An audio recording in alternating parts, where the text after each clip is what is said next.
गत चुनाव में 2014 में मोदी जी ने काशी से नामांकन किया था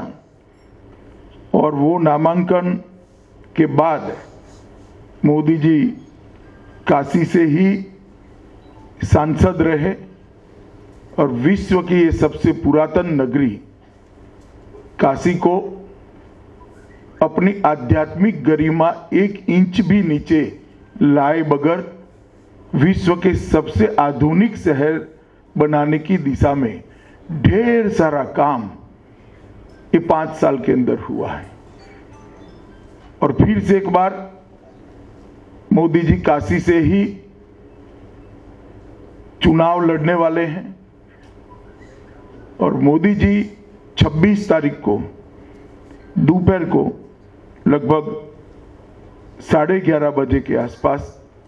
अपना नामांकन करेंगे। उसके पहले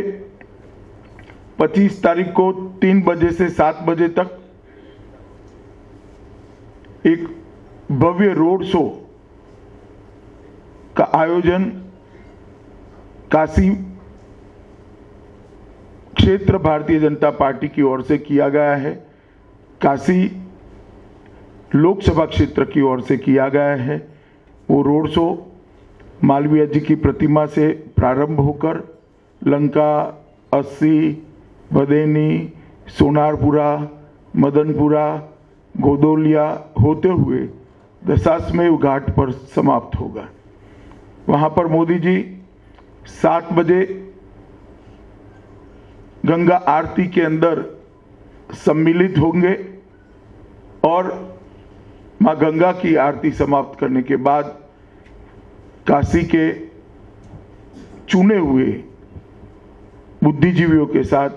मोदी जी का वार्तालाप का कार्यक्रम होटल डी पेरिस के अंदर रखा गया है। दूसरे दिन सुबह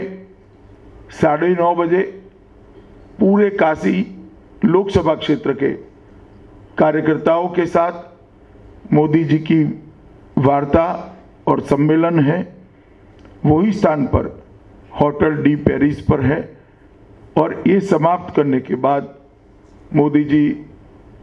नगर देवता काल भैरव के मंदिर में दर्शन करने के लिए जाएंगे और उसके बाद मोदी जी अपना नामांकन करने जाएंगे। एक बहुत बड़ी लहर 2014 में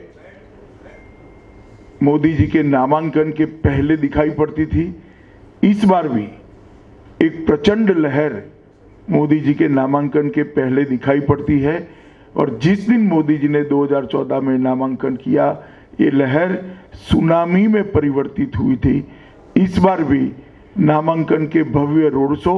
और मोदी जी के नामांकन के बाद मुझे लगता है निर्णायक लहर और सुनामी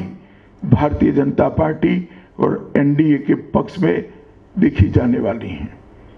मित्रों, जिस प्रकार से काशी का विकास नरेंद्र मोदी जी ने एक सांसद के नाते, सरकार के मुखिया, देश के प्रधानमंत्री के नाते किया है, आज काशी पूरे विश्व के अंदर अपनी गरिमामय स्थान को फिर से एक बार प्राप्त करने के लिए गौरवान्वित हुई है। काशीवासी भी खुश हैं और काशी के गौरव की प्राप्ति से देश भर के काशी के प्रति, बनारस के प्रति, मां गंगा के प्रति श्रद्धा रखने वाले सारे श्रद्धालु भी खुश है कि काशी को, बनारस को और मां गंगा के महात्म्य को फिर से एक बार पूरा महत्व और गौरव मोदी जी के काशी से सांसद बनने के कारण प्राप्त हुआ है और मोदी जी फिर से काशी से ही चुनाव लड़ने जा रहे हैं। मैं मानता हूं कि मां गंगा को इस कुंभ में हम सब ने देखा है कि गंगा का पानी शुद्ध और निर्मल हुआ है। अगले 5 साल में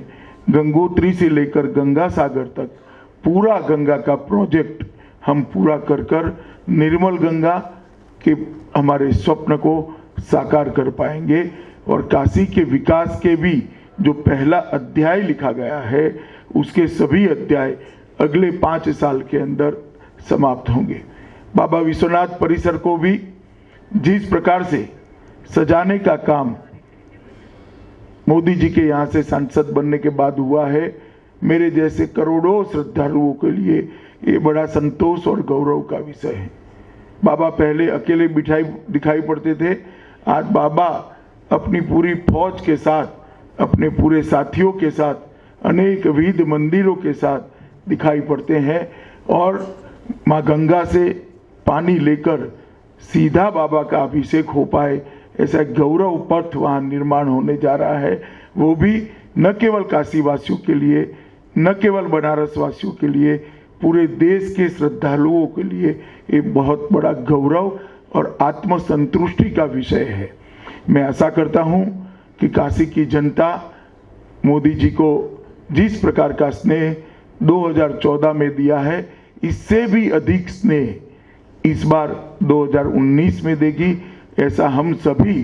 भारतीय जनता पार्टी के कार्यकर्ताओं को भरोसा है। और फिर से एक बार काशी से ही प्रधानमंत्री सांसद बनकर देश के प्रधानमंत्री बनने जा रहे हैं। ये देश भर के बनारस प्रेमियों के लिए, देश भर के गंगा के भक्तों के लिए गौरव का विषय है, आनंद का विषय है। भारतीय जनता पार्टी के सभी वरिष्ठ नेता, पार्लियामेंट्री बोर्ड के सभी सदस्य गण भी उपस्थित रहने वाले हैं और एनडीए के भी बहुत सारे नेता मोदी जी के नामांकन में उपस्थित रहेंगे। सम्माननीय बादल साहब, पूर्व मुख्यमंत्री पंजाब और अकाली दल के नेता बादल साहब भी रहेंगे, नीतीश कुमार जी भी रहेंगे, रामविलास पासवान भी रहेंगे, एआईडीएमके के नेता रहेंगे, असम गण परिषद के भी नेता रहेंगे, अपना दल के नेता रहेंगे, शिवसेना अध्यक्ष उद्धव ठाकरे भी रहेंगे और ढेर सारे एनडीए के नेता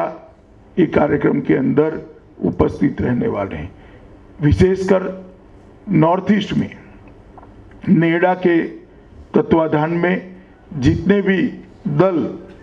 भारतीय जनता पार्टी के साथ जुड़े हैं, उनके नेता भी यहाँ पर मोदी जी के नामांकन के दिन मोदी जी को शुभकामना देने के लिए आने वाले हैं।